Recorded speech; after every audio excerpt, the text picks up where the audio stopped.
It's epic. I'm sure it is, courtesy of our friends from Yamazato Hotel Ukura, Manila. How about a round of applause? Thank you for what an epic lunch you've served this afternoon. Good afternoon once again, and welcome to the exclusive press conference for And the Story Begins, featuring Mr. Basil Valdez, Miss Lani, Misalucha, and our national artist for music, Maestro Ryan Cayabyab. We're also live over at the Resort 12 Manila Facebook page. Hi guys, good afternoon. Thanks for tuning in, and we encourage all our followers and our viewers to send their questions in for the Q&A session later on. All right, I'm sure you're not here for me. That epic lunch is a treat from Yamazato, but I'm still sure you're not here for me. So now on to the main program. Ladies and gentlemen, she has captivated both local and international audiences with her exceptional vocal prowess. She has performed in the most prestigious music lounges and clubs in Las Vegas, garnering more recognition as the siren of the strip. And now we're all very, very lucky to have her here to give us a taste of what's in store for all of us this afternoon, and of course on February 28 and 29. And the story begins. We'll talk about that later on. Ladies and gentlemen, it is truly my honor to introduce her to you. Asia's Nightingale herself, Miss Lani Misalucha.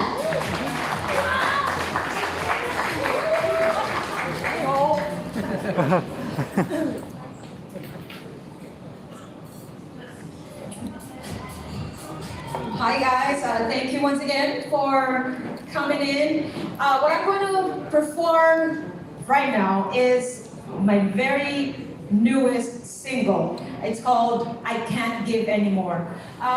This is under Star Music, and this is going to be the first time that I will be performing it live. So, tingnan natin kung ano mangyayari. Sa mga ano to eh, wala nang panghulog. I can't give anymore anyway. Hello. One more time.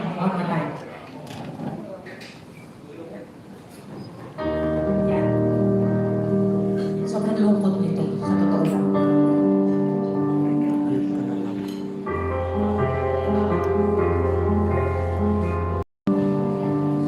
I should have left before I was strong.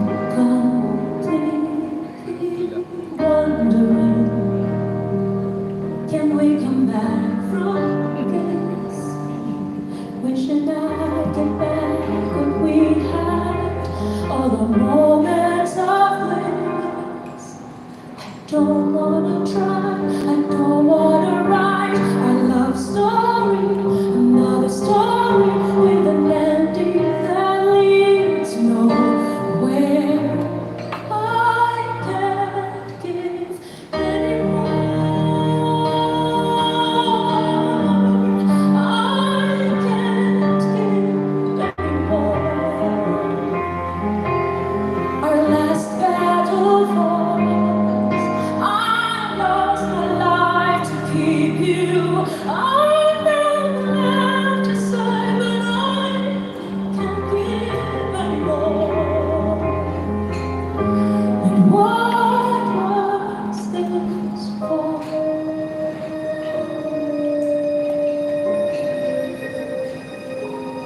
You have no remedy. It's all been said and done. It's time we realize this is our setting sun. Here I am, nothing left to prove. I can try to fight, but I can't get through to you. I don't wanna try, I don't wanna write our love story, another story with an ending that leads nowhere. I can't give anymore.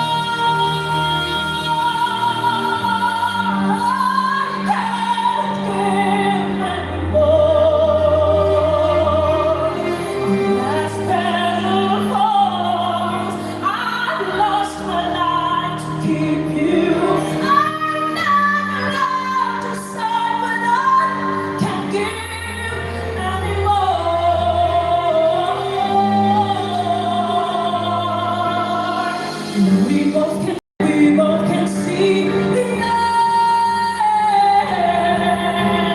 Thought I was queen, I tried again, but the memories keep running my mind. Your eyes still cold, but I can't get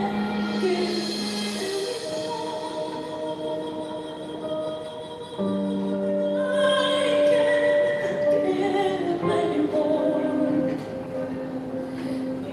As petal falls, I'm never allowed to say what I can't get anymore.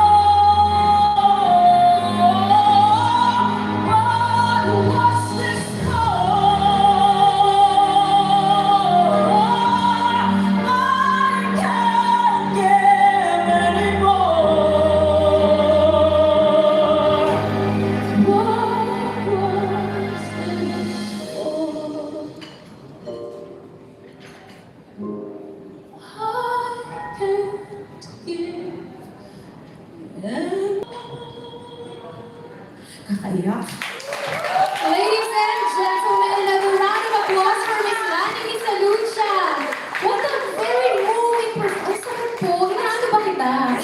Ang sakit eh. I can't do this anymore. That's the purpose of that song to make everyone cry. But naman kasi naman yung pinakanta ngayon. Parang I'm trying to set the mood na parang nakakalungkot agad. You know what? That's just a patikim of what's going to happen on Feb 28 and 29. But I have to ask, is this song already out? Yes. Oh, okay. It's already on Spotify. Okay, that's great. So, I think I found my new theme song. I don't think I can do this interview anymore, Miss Lani. What have you done? Thank you so much for the very powerful moving performance, of course. Nabitin ba kayo?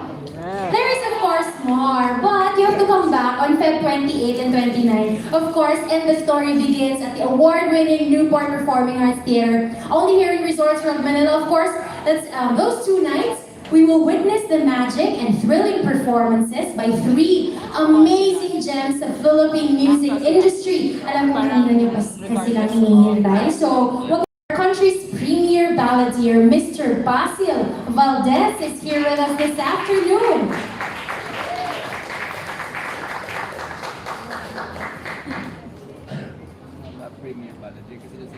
Of course, still with us on stage, Asia's Nightingale, Miss Lani Misalucha. Up next, our national artist for music, Maestro Ryan Cayabyab. Such a powerhouse show. All right, why don't we come closer a little bit for some photos for our friends from the media. All right, before we move on. If you are posting photos and videos from this afternoon's press conference, please don't forget to use our hashtags, hashtag RWM Manila and hashtag #endthestory_begins. All right, take it away, our photographers, our friends from the press.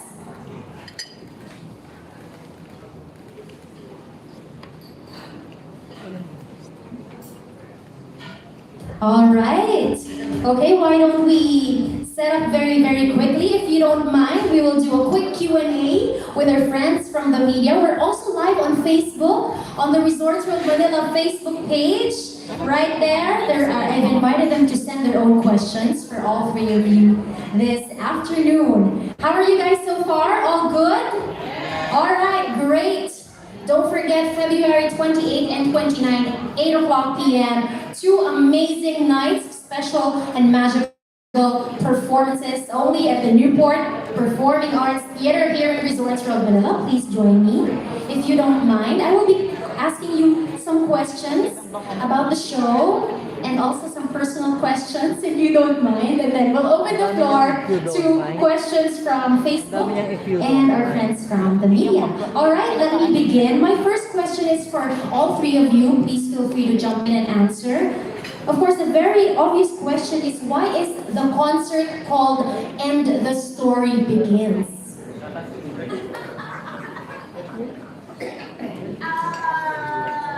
Oo nga, dapat nandito rin yung director and the producer pala to answer some questions. But anyway, and the story begins was thought by our director, to use as the title of the concert. So, hindi ko pa alam talaga originally kung ginamit na title. But since, you know, this is going to be the first time na kaming tatlo magkakasama.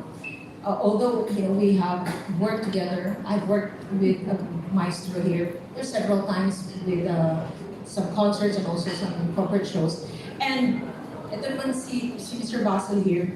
The last time that we worked together was, oh my gosh, 20 years ago na ba yun? So, ganun na katagal in a concert and sa Amerika pa yun. So, I am very excited, looking forward to this concert dahil na ito yung unang-unang pagkakataon na magkakasama kaming tatlo. So, you know, being the youngest. Sige na nga, gamitin ko na yun. Hindi, na kumbaga, huli na pumasok sa industriya. Just like ito nga, sabi niya nga, he's going to celebrate his 50 years in the industry. Kanina, nung na-interview kami kanina, sabi niya, oy, mag-celebrate na ako ng 50 years ko sa industriya. Yun yung time na pinanganak ka. Sabi niya sa akin. So, hindi ko nakakatawa yun na, you know, I would be, ano no? So, oo nga eh. Yun na. So, yun, kaya ito yung pagkakataon na magkakasama kami na ma-impart na namin sa audience namin kung paano kami, yung storya namin kung paano kami nag-umpisa, kung paano kami nagkasama-sama.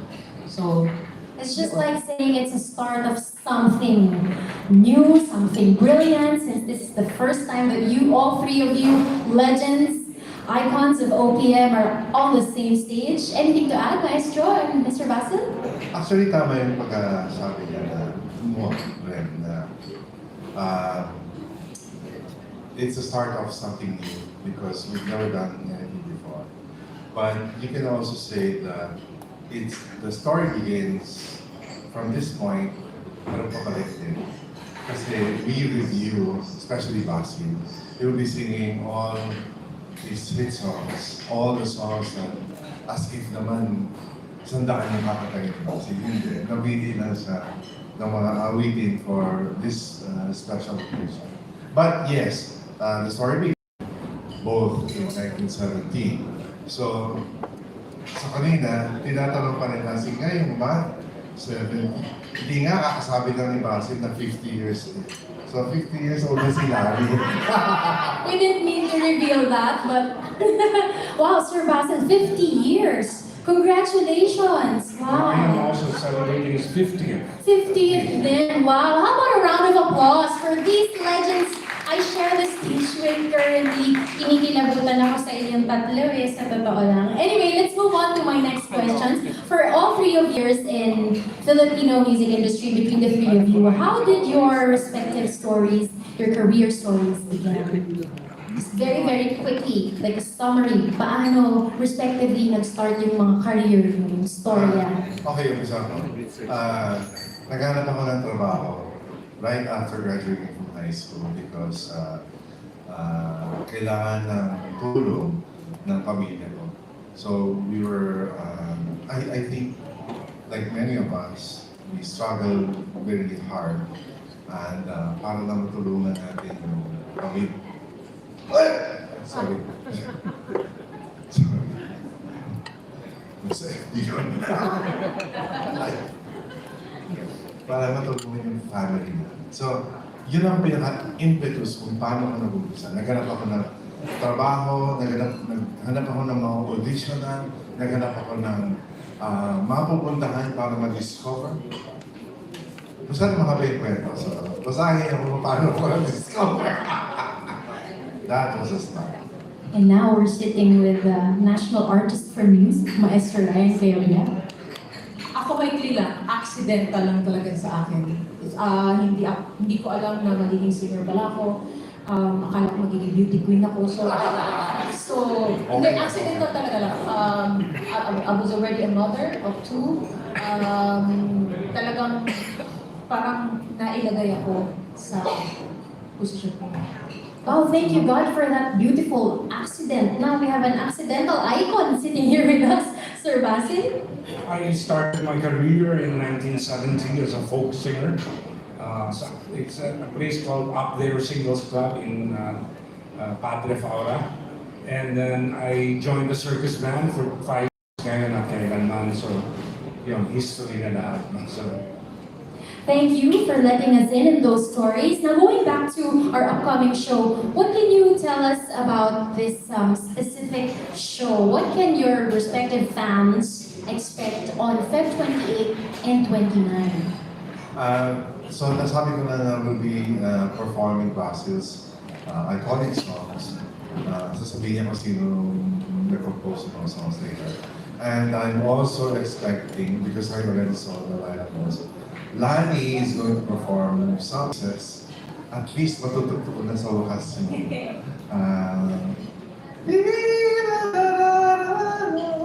Kaya nyo, di ba? Kakatayo mo yan? Okay. Bukas na lang kita mamahalin na nilikha ni Jimmy Borja, hindi po ba? Sobrang ganda naman pa.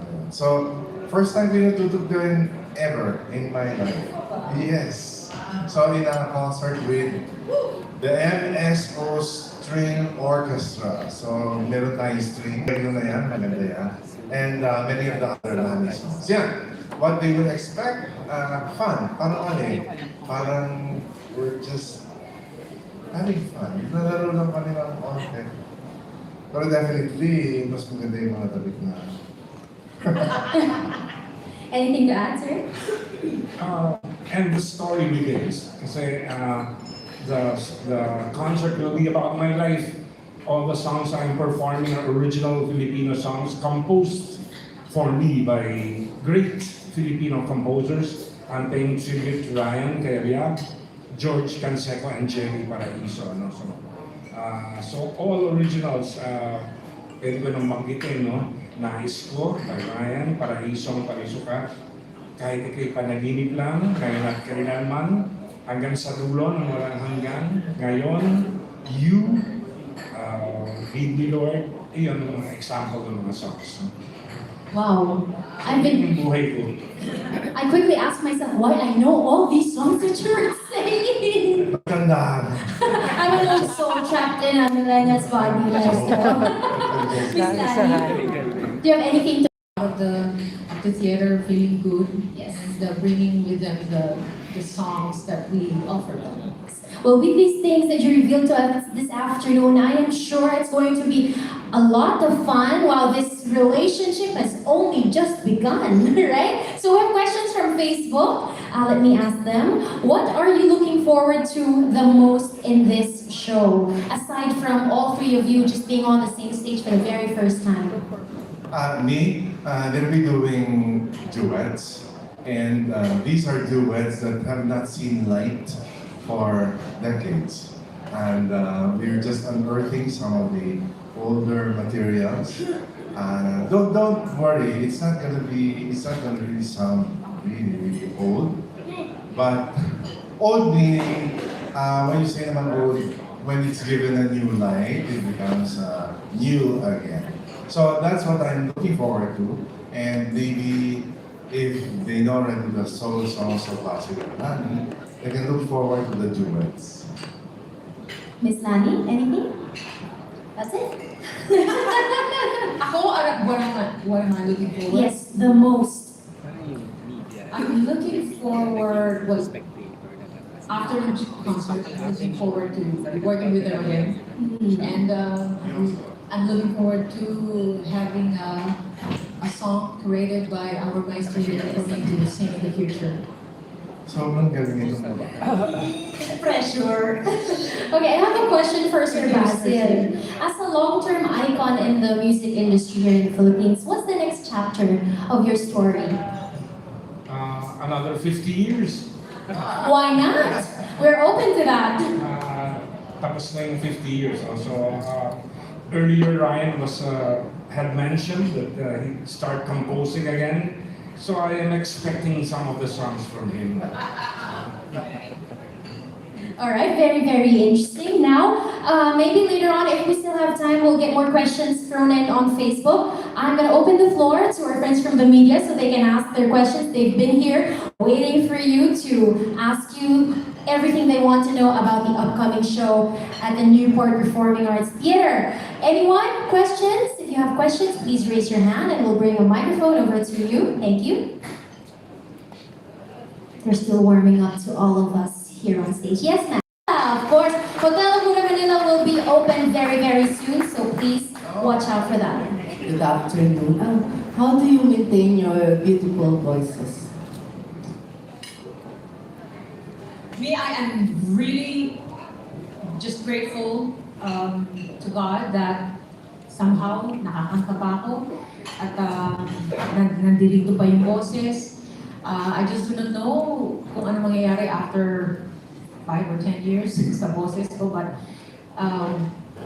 what I'm trying to do is to have enough rest. And kahit nagsasalita ako, I try my best to place my voice para hindi na-strain. Ano pa ba? I'm trying to avoid yung mga pagkain na alam kong makakasama. Bagamat ganun ay paborito ko pa rin kumain ng tsokolate. Ano ba ba? Yun lang. Kailangan lang talaga siguro magpahinga kapag hindi nagtatrabaho. I-rest mo yung voice mo.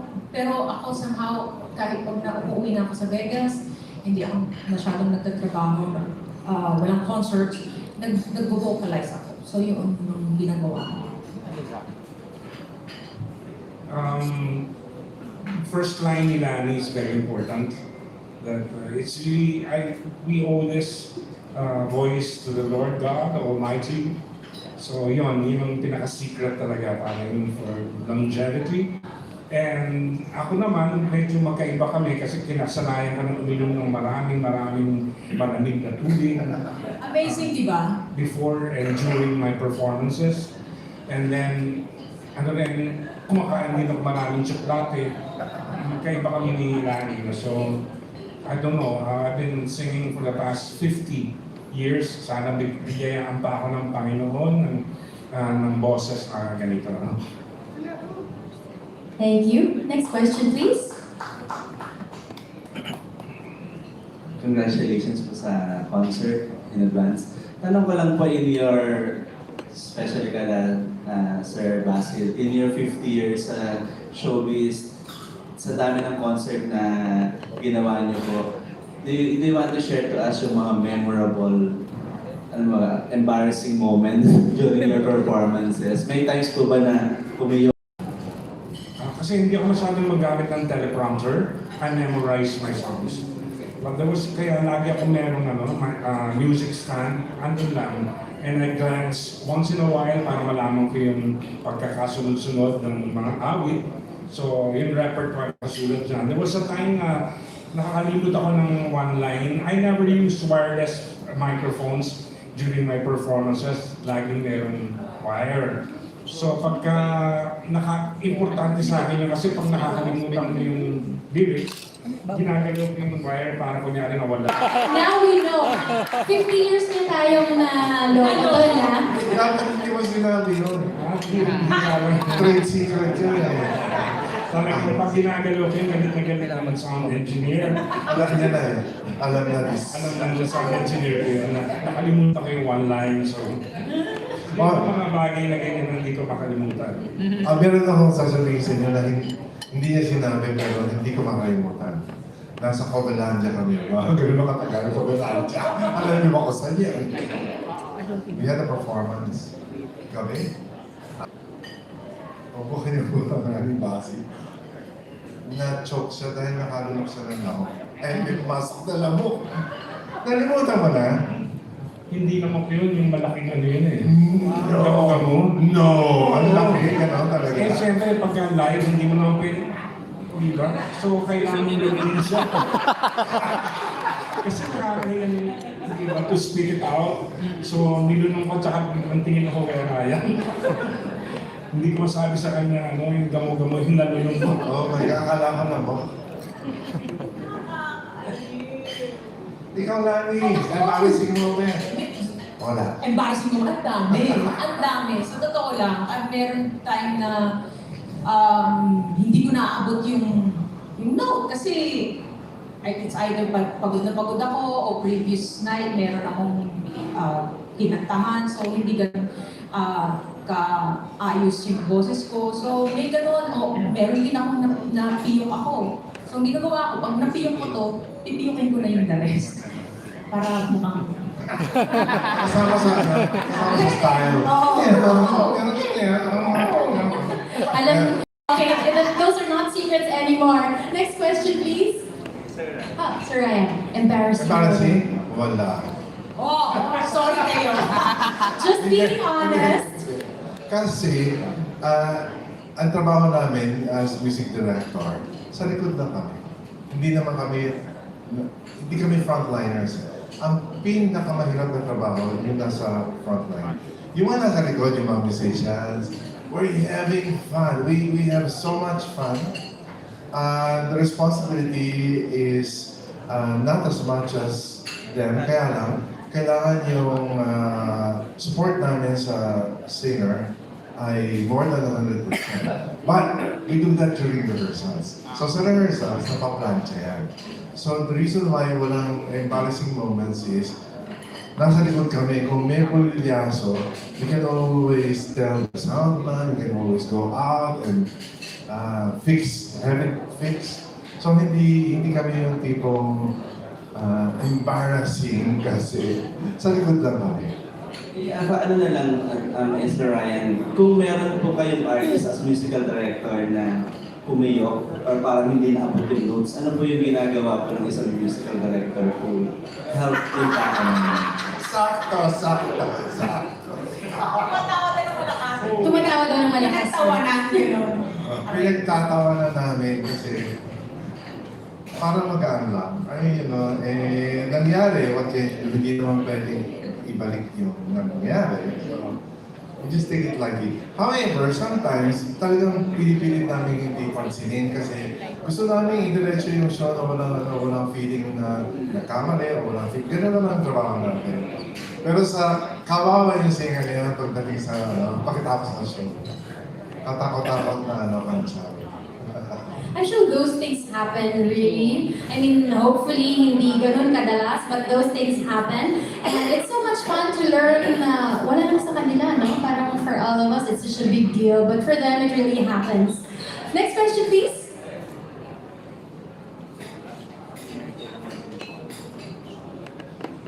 For Mr. Basil Valdez, you mentioned earlier na excited ka na that Mr. Ryan Cayabyab is, what's this? Going to write a new song? Yeah. So are you recording an album or about to record an album? Works, I intend to release an album for my 50th, pero hindi naman siya originals. So when I start writing, maybe or releasing an album or working on an album next year, siguro yung originals, I'll ask Ryan Scott. This album, when is it going to be out? Baka middle of this year. Thank you. Thank you. We're so excited for that new album. Next question, please. I think I have room for 2, maybe 3 questions.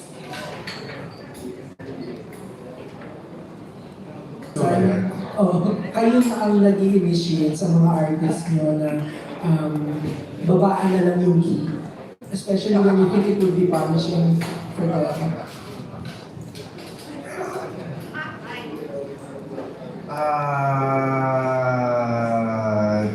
usually mutual, we have to meet on it. That's why sa rehearsal, very important. Pinag-uusapan namin, sige, try. Tapos pag sinabi niyang, baba natin ng konti, sige, baba natin, okay lang. Of course, meron mga kwento. Kaya kamati natin. May mga horror stories na, sige, ibaba. Pwede bang ibaba pa? My God. Sige, ibaba natin. Mataas pa eh. Sigat ko. Kami ako na sabi ko sigat. Sorry, Jojo. No, alam ng industriya ng music directors ng Singapore. Ay! Oh my God, I'm wetting your appetite. Si Maestro pala talaga yung nag-a-adjust. Sino po sila, Mr. C? Sila talaga. Sila, hindi. Okay, Kasi minsan naman din talaga, kasi hindi mo matatansya eh. Katulad ko, no? Yan na nga, 50 years old na ako. Diba, nadi-differentiate ko, next 50 pa lang. Ba talagang makikita mo yung difference nung performance mo nung when you were in your 20s, di ba? Siyempre parang makina din yan eh. O kotse, di ba? Kapag luma na yung kotse, marami ng mga, di ba, sakit, di ba? Lagi mo dinadala sa kasa para ganun din, mas lalo na ang katawan ng tao, di ba? Marami tayong mga, parang tayong makikita mo na, ay, somehow parang mas nag-thicken yung boses ng ko, ganun, mas nag-thicken, o mas bumaba. Swerte na lang kung ang edad mo ay ganito na, pero ganun ka pa rin.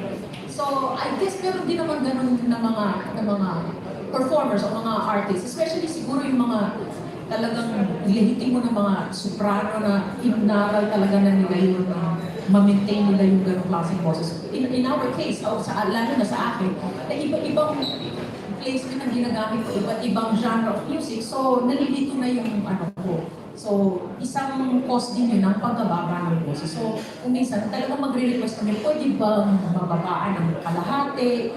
Natural yan. Yung babaan ng kalahati, even isa, is really na. so wala kang ego lang na hindi dapat maano yung key doon sa recording. Walang ganun. Naku po. Hindi, imposible. Ako,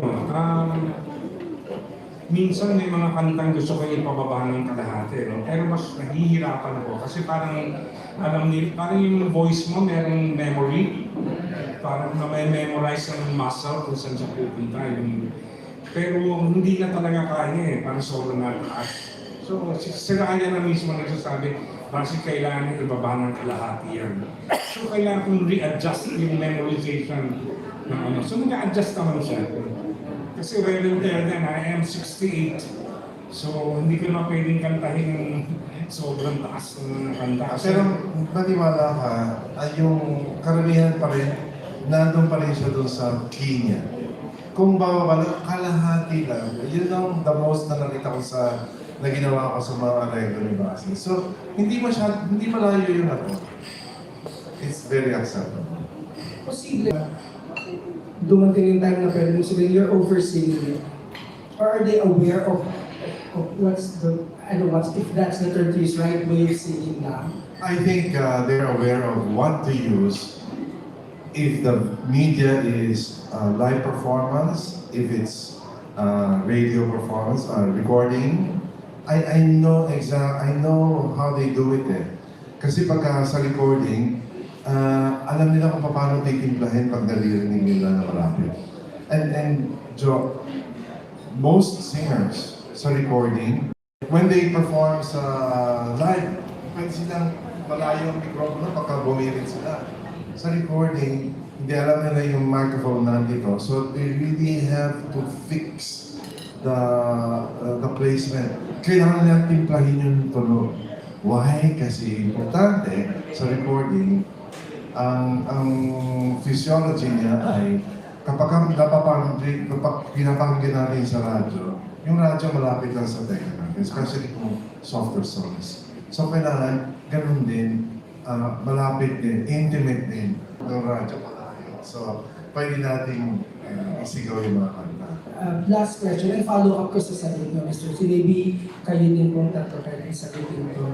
Kaya ako kasi tinanong yun, sa galing ni Lani at ni Basil. So syempre naririnig natin si Lani, ang dami niya pwedeng gawin sa boses niya, na-reach niya yung mga ganitong notes. Never siyang napagsabihin na nagpapasiklab sa pagkanta niya. And yet may mga ibang singers na reaching the same notes, ganun din naman, nasi-sense ng tao na nagpapasiklab. So, what do you make of it? Kasi paano, yun ang natural voice niya, natural range, natural placement. Napapalitan niya to make it sound comfortable for her. It's true. I've seen other performers talagang, kasi paano nga hirap. Hindi nila range. Hindi yung natural range na singing nila. Pero kasi si Lani at saka si Baxi, tagal na nilang kumakanta, alam nila kung paano nagagamitin yung titimplahin. Tapos si Lani pa, classical yung training niya, tapos church training. Sabihin, tagal-tagal na yung kumakanta sa simbahan na alam nila kung anong klaseng placement na ginagamit for such and such material. Iba-iba eh. Iba-iba. Sila nga maglagay. Oh, saan galing yung tulog na? So, yung timpla niya depende sa material, sa bali ng areglo. Nung December nga, challenge. Ang tataas ng nota. Kami na concert. Ang tataas ng nota na pinakanta niya, umabot ng do, re, re. Ang layo nun, parang lampas na ng bubong yun. Kasalanan ng anak niya yun. Si Krina ang nag-reglo nun. Christmas songs eh. Joy to the world na. Comment? About overseeing. It's okay. Matututunan din nila. Kasi lalo na ngayon, nakikita nila yun sa YouTube, sa Facebook, meron nagre-record ng kanilang performance. Pag nakita nila, medyo bobo na sila kung hindi nila ma-improve yun. Kasi otherwise, they will improve on their own craft. Alam nila eh. Yung mga nagtatagal, alam nila kung paano nila ayusin yung mga mistakes nila. Lahat naman kami, galing doon. Marami kami mga mistakes along the way. Siyempre, ma-rectify lang siya. Thank you so much. We'll entertain more questions later. After the show, we'll have pocket interviews. All you have to do is approach our public relations team for one-on-one interviews. Again, thank you so much to our esteemed guests. How about a round of applause for Miss Lani Misalucha, Mr. Basil Valdez, Master Ryan Cayabyab. Thank you so much. Please stand right here for more pictures for our friends from the press. By the way, our show and the story begins will be directed by Mr. Marvin Caldito. Thank you so much to all our media friends who attended today's press conference. And the story begins will be on February 28 and 29 at the award-winning Newport Performing Arts Theater, only here in Resorts World Manila. And the story begins is presented by Resorts World Manila and CCC Productions with stage direction by Mr. Marvin Caldito. Once again, Miss Lani Misalucha, Mr. Basil Valdez, and Maestro Ryan Cayabyab. They will be joined by the Manila Symphony Orchestra String Ensemble. Thank you so much once again to our sponsor for today's sumptuous and epic lunch, Yamazato Hotel Okura's signature fine dining restaurant. Hotel Okura Manila is of course the newest luxury hotel here in Newport City, which will be launched very, very soon. Thank you once again to our sponsors for making And the Story Begins possible. PLDT Home, Barcino Wine Resto Bar, Filigree,